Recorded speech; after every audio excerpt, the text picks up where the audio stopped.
प्रधानमंत्री नरेंद्र मोदी आज दूसरे ग्लोबल कोविड वर्चुअल समिट में लेंगे हिस्सा। अमेरिकी राष्ट्रपति जो बाइडेन का निमंत्रण। वाराणसी में ज्ञानवापी केस में सुनवाई पूरी, अब से कुछ ही देर में आएगा कोर्ट का फैसला।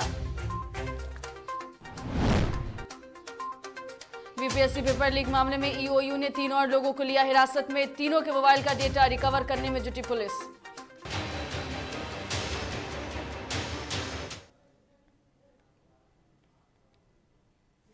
नमस्कार, डीटीवी भारत में आपका स्वागत है। मैं हूं पूजा वर्मा। बुलेटिन की शुरुआत करेंगे इस वक्त की बड़ी खबर के साथ। बड़ी खबर बीपीएससी पेपर लीक मामले से जुड़ी हुई है। बड़ी खबर आपको बता देते हैं, जहां पर ईओयू ने 3 और लोगों को पूछताछ के लिए हिरासत में ले लिया है। ये बड़ी खबर हम आपको बता रहे हैं, जहां तीनों के मोबाइल का डेटा रिकवर करने में पुलिस जुटी हुई है। बड़ी खबर हम आपको इस वक्त की बता रहे हैं, जहां पर ईओयू ने 3 और लोगों को पूछताछ के लिए हिरासत में ले लिया है। ये बड़ी खबर इस वक्त की सामने आ रही है, जहां पर तीनों के मोबाइल का डेटा रिकवर करने में जो पुलिस है वो जुट गई है। फॉरेंसिक और साइबर एक्सपर्ट्स की भी मदद ली जा रही है। आप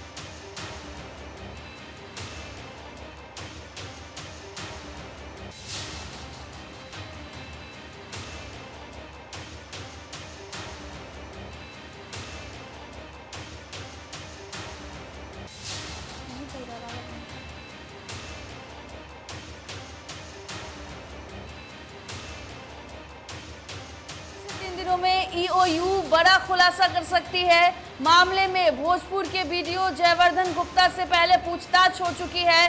वहीं वीर कुंवर सिंह कॉलेज के प्रिंसिपल प्रोफेसर से भी पूछताछ हुई है और इन तीनों को फिलहाल जेल में बंद कर दिया गया है। तो ये बड़ी खबर आपको हम बता रहे हैं, जहां पर बीपीएससी पेपर लीक मामले में अपडेट सामने आया है।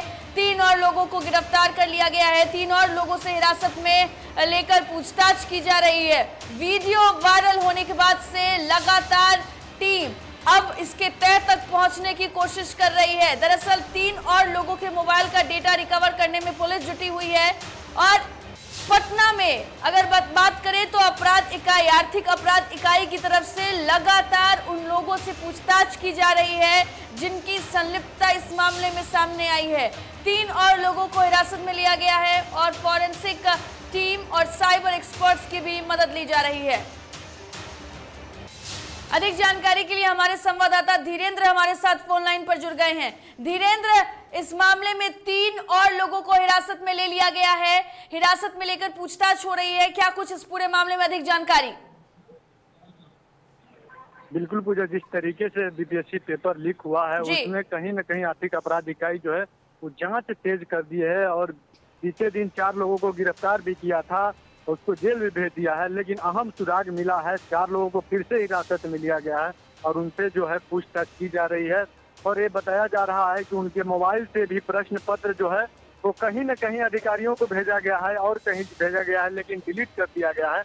आखिर जो है ये डिलीट क्यों किया गया है, इसकी भी जांच कर रही है फोरेंसिक टीम। जो डेटा जो है फिर से जो है वो कलेक्ट करने की कोशिश कर रही है और लगातार जो है आर्थिक अपराध इकाई की जो टीम है कहीं न कहीं सुराग मिलते हुए नजर आ रही है। इसीलिए जो है वो कई बिंदुओं पर जांच कर रही है। 4 लोगों से भी देर रात से ही पूछताछ कर रही है, लेकिन अभी तक क्या कुछ मामला है निकल कर नहीं आया है, क्या इन लोगों से पूछा गया है। अभी जो है अभी इन तमाम जो चीजों पर अभी जो है वो बिल्कुल। धीरेन्द्र, ये बताइए कि ये भी बातें निकल कर सामने आ रही है कि 3 से 4 दिनों में ईओयू एक प्रेस कॉन्फ्रेंस भी कर सकती है और कई सारी बातों को लेकर खुलासा और जानकारी भी दे सकती है। प्रेस कॉन्फ्रेंस को लेकर कोई जानकारी? जी पूजा, जिस तरीके से आर्थिक अपराध इकाई जो है कार्रवाई तेज कर दी है और हर बिंदु पर जांच कर रही है और लगातार जो है वो तो कहीं न कहीं सुराग जुटाने में लगी हुई है। अभी जो है वो हड़बड़ी में नहीं है। आर्थिक अपराध इकाई की टीम जो है वो जांच पे लगातार कार्रवाई करके जांच करने पहले जो है सुराग जुटाने में लगी है जांच करके। उसके बाद जो है वो प्रेस कॉन्फ्रेंस करके जो है अहम जो जानकारी है वो प्रेस को साझा करेगी। उसके बाद जो है वो स्पष्ट हो पाएगा कि किन लोगों ने इस पेपर लीक मामले में जो है संलिप्तता पाई गई है। बिल्कुल धीरेन्द्र, बहुत शुक्रिया आपका। बाद ही पता चलेगा। बहुत शुक्रिया आपका तमाम जानकारी के लिए। तो देखिए, अब हर तह तक पहुंचने की कोशिश और जल्द से जल्द इस मामले का खुलासा करने की कोशिश ईओयू की तरफ से है। बीपीएससी पेपर लीक मामले के बाद से लगातार बिहार सरकार की फजीहत हो रही है और ऐसे में एक ठोस कदम जल्द से जल्द बेनकाब करने की कोशिश उन तमाम लोगों को जिन्होंने इस पेपर लीक को अंजाम दिया है।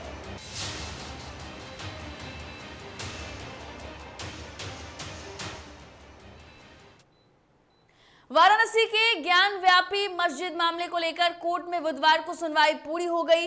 कोर्ट ने मामला को सुरक्षित रख लिया और अब इस मामले में कोर्ट आज कुछ ही देर में अपना फैसला सुनाने वाली है। दरअसल प्रतिवादी अंजुमन इंतजामिया मस्जिद कमेटी की तरफ से एडवोकेट कमिश्नर अजय कुमार मिश्रा को हटाए जाने की मांग को लेकर 3 दिन तक बहस चली, जिसके बाद वाराणसी के सिविल जज सीनियर डिवीजन रवि कुमार दिवाकर ने 11 मई को फैसला सुरक्षित रख लिया था।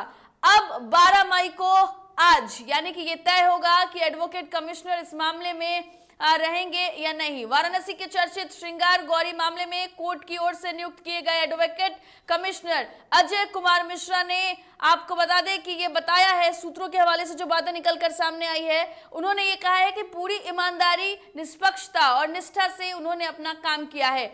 और उन्होंने कहा कि आपत्तियां आती रही हैं जिसका निरस्तीकरण करना कोर्ट का काम है। उन्होंने कहा कि मैंने सारा आदेश सही से माना है, ऐसा कोई काम नहीं हुआ जिससे आदेश की उल्लंघना हो। आदेश जो भी होगा उसका पालन करेंगे। बता दें आपको कि उनके खिलाफ 7 मई को प्रतिवादी अंजुमन इंतजामिया मस्जिद कमेटी कोर्ट पहुंची थी और उन्हें बदलने की मांग की थी।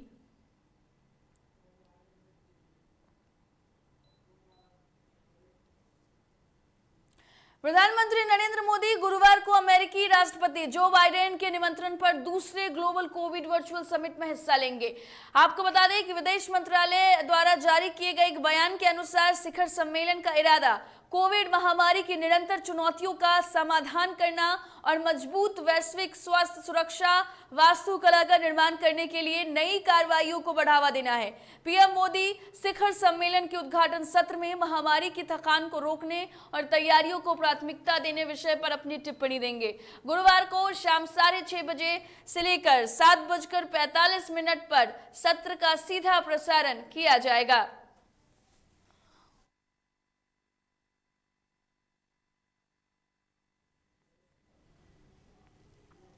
बलरामपुर में भारतीय जनता पार्टी के सांसद बृजभूषण शरण सिंह ने महाराष्ट्र नवनिर्माण सेना के प्रमुख राज ठाकरे की तुलना रावण से करते हुए एक बयान दिया है। दरअसल उत्तर भारतीय पर जितना अत्याचार राज ठाकरे ने किया उतना तो रावण ने भी किसी पर नहीं किया होगा।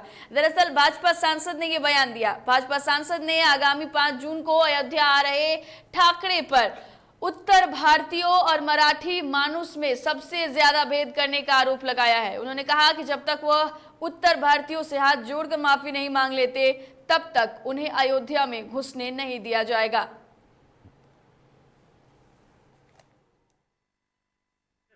सरकार वहां नहीं है। मैं तो मांग करता हूं भारत सरकार से और सभी सरकारों से कि जो आदमी समाज को बांटने का, भड़काने का निर्णय करता हो कोई सा आह्वान का, सबसे पहले उसकी सिक्योरिटी छीनो। हाँ, सिक्योरिटी देना ये लोग बंद करें तो गलत बयानबाजी बंद हो जाएगी। इन अपने कैपेसिटी पर बयान दो, अपने कैपेसिटी पर सुरक्षा करो। सहारनपुर के सरसावा ब्लॉक के खंड विकास कार्यालय में समीक्षा बैठक का आयोजन किया गया। इस मौके पर मुख्य विकास अधिकारी विजय कुमार ने विकास खंड क्षेत्र से आए सभी ग्राम प्रधानों और ब्लॉक स्तर के संबंधित अधिकारियों से सरकारी योजनाओं पर चर्चा की।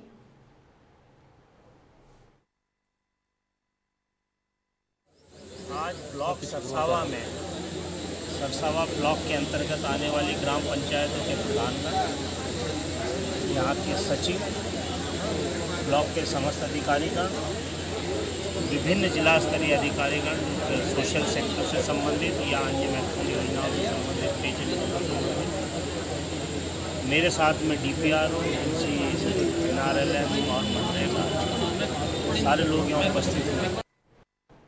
गोरखपुर के कोतवाली थाना क्षेत्र से युवती से मोबाइल लूट करने वाले और महिला से चेन स्नैचिंग करने वाले बदमाश शहजादा पुलिस की गोली लगने से घायल हो गया है। ये बताया जा रहा है कि वी पार्क के पास स्नैचिंग करने के फिराक में शख्स घूम रहा था, जिसके बाद पुलिस को इसकी भनक मिली। पुलिस ने पकड़ने का प्रयास किया तो पुलिस पार्टी पर गोली चला दी। पुलिस ने भी जवाबी कार्रवाई में एक बदमाश घायल हो गया है और एक फरार बताया जा रहा है। घायल बदमाश के पास से लूट की मोबाइल बरामद हुई है।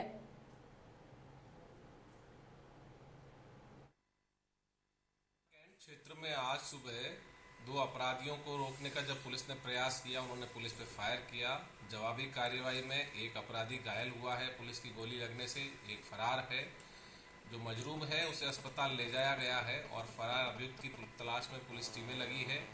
पूछताछ में जो मजरूम अपराधी है उसने बताया कि 2 दिन पहले ही उसने कैंट और कोतवाली थाना क्षेत्र में 2 महिलाओं से छिनैती की घटना की थी। कैंट क्षेत्र में आज सुबह। और चलिए एक बड़ी खबर राजधानी पटना से आपको बता देते हैं, जहां विश्वेश्वरैया भवन में आग लगी थी, इसमें एक कर्मी की मौत हो गई है। विश्वेश्वरैया भवन में हुई आगलगी में एक कर्मी की मौत हो गई है। ये बड़ी खबर निकलकर सामने आ रही है। पीएमसीएच के बर्न वार्ड में भर्ती था कर्मी। तो देखिए, बर्न वार्ड में भर्ती कर्मी था जिसकी मौत हो गई है। 2 बच्चे सहित एक वृद्ध कर्मी को किया गया था रेस्क्यू। 2 बच्चों के साथ एक वृद्ध को रेस्क्यू किया गया था जिसमें मौत हो गई है। बुधवार को भवन के 5वें और 6ठे तल्ले में आग लग गई थी। 5वें और 6ठे मंजिल में आग लगी थी और इस आगलगी में आपको बता दें कि एक कर्मी की मौत हो गई है। वहीं 2 बच्चे और एक वृद्ध को रेस्क्यू किया गया था।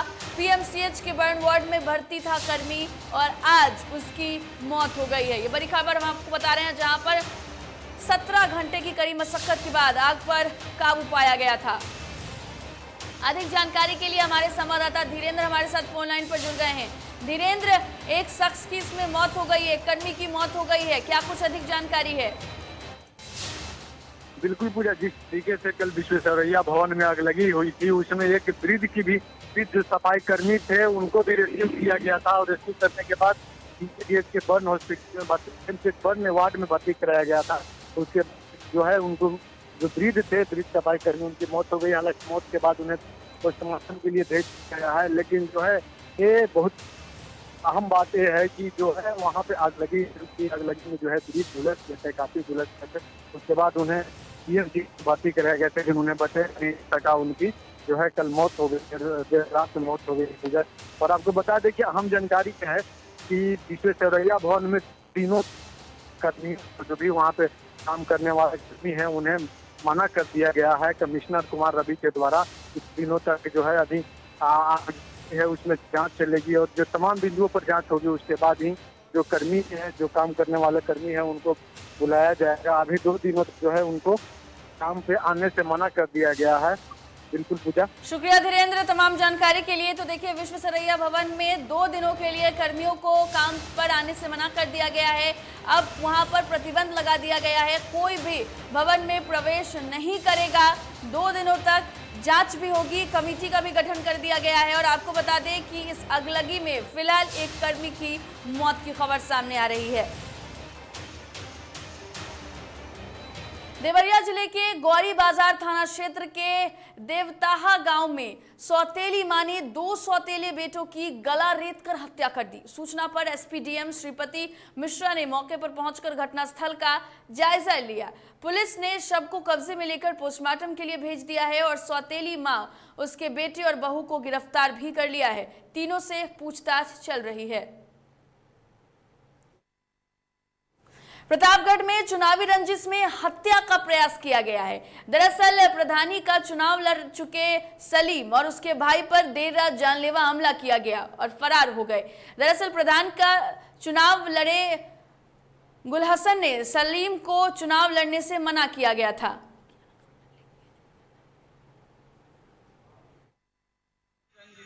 चुनाव रंजित रही प्रधानी लड़ी के रहे हैं हमारे खिलाफ, मतलब हमारे गांव के गुलहसन रहा मुसलमान हमारे बिरादरी में उन्होंने चुनाव लड़त रहे। उन कहा इनका कि चुनाव तू गिर लड़ा, कहा चुनाव लड़ा, चुनाव लड़कर तो का जान से मार डाला। सीधी बात नहीं बैठ गया, पढ़ के वापस किया कहने चुनाव लड़ब चाहिए। मुंगेर में नगर निगम सफाई कर्मियों ने अपने बकाया वेतन सहित 7 सूत्री मांगों को लेकर अनिश्चितकालीन हड़ताल की है। सफाई कर्मियों ने अपनी मांगों को लेकर सड़कों पर प्रदर्शन किया। प्रदर्शन के दौरान जिला प्रशासन विरोधी नारे भी लगाए। इसके बाद नगर निगम परिसर में बैठक हुई है। बैठक के बाद सफाई कर्मियों के नेता ब्रह्मदेव महतो ने पत्रकारों से बातचीत के क्रम में कहा कि 7 सूत्री मांगों को लेकर अनिश्चितकालीन हड़ताल पर हैं और जब तक उनकी मांगें नहीं मानी जाएंगी तब तक हड़ताल जारी रहेगा।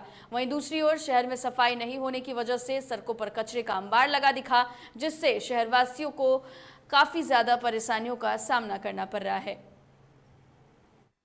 आपका एटन्डम 2 तारीख से सफाई कर्मी कर दिए हैं। सफाई कर्मी का 3 महीना के वेतन नहीं मिला है और पदाधिकारी अस्थायी नहीं है और दूर दूर से आसार भी दिखाई नहीं पड़ रहा है वेतन का।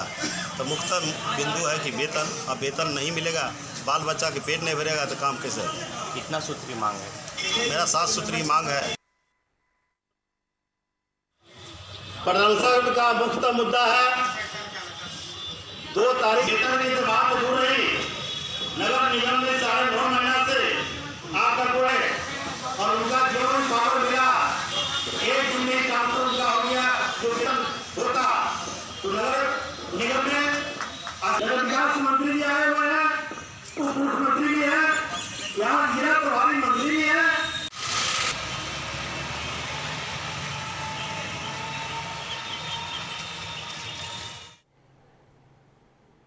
और चलिए रांची से इस वक्त की एक बड़ी खबर आपको बता देते हैं। आईएएस पूजा सिंघल ईडी कार्यालय पहुंची है। ये बड़ी खबर आपको बता रहे हैं, जहां पर कोटवार जेल से ईडी की टीम लेकर पहुंची है कार्यालय।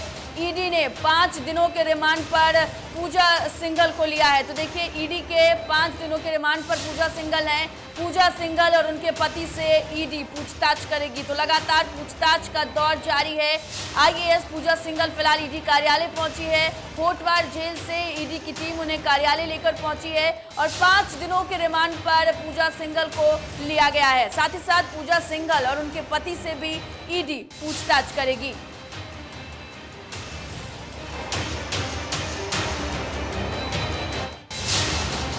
लगातार जिस तरीके से रांची की आईएएस पूजा सिंघल के घर अकाट संपत्ति बरामद हुई 19 करोड़ और ऐसे में 19 करोड़ से ज्यादा की संपत्ति, और इसके बाद से लगातार अब ईडी का शिकंजा है, पूछताछ की जा रही है। आखिरकार किस तरीके से इतनी ज्यादा रकम पूजा सिंघल के पास आई है, ये तमाम पहलुओं पर पूछताछ हो रही है। उनके पीए से भी बात हुई थी, उनके पति से भी लगातार पूछताछ हो रही है। आज भी पति और खुद पूजा सिंघल से पूछताछ की जाएगी। ईडी ने 5 दिनों के रिमांड पर लिया है और लगातार पूछताछ जारी है। दरअसल फिलहाल होटवार जेल में वो बंद थी और उसके बाद आज ईडी कार्यालय लेकर पहुंची है और पति और पत्नी दोनों से आज ईडी पूछताछ करेगी। एटा के कोतवाली नगर क्षेत्र के दुर्गा मंदिर के पास माया पैलेस चौराहे में पाठक होटल पर बनी पंचर जोड़ने की दुकान पर बुलडोजर चलाया गया, जिसके बाद दुकान के मालिक ने नगर पालिका परिषद के कर्मचारी पर दुकान न तोड़ने के एवज में 5 लाख रुपए की रिश्वत मांगने का आरोप लगाया। दुकान के मालिक ने मौके पर यह भी कहा कि दुकान तोड़ने से पूर्व उसे कोई नोटिस भी नहीं दिया गया और उसने 2024 तक का नगर पालिका का भी किराया जमा किया है।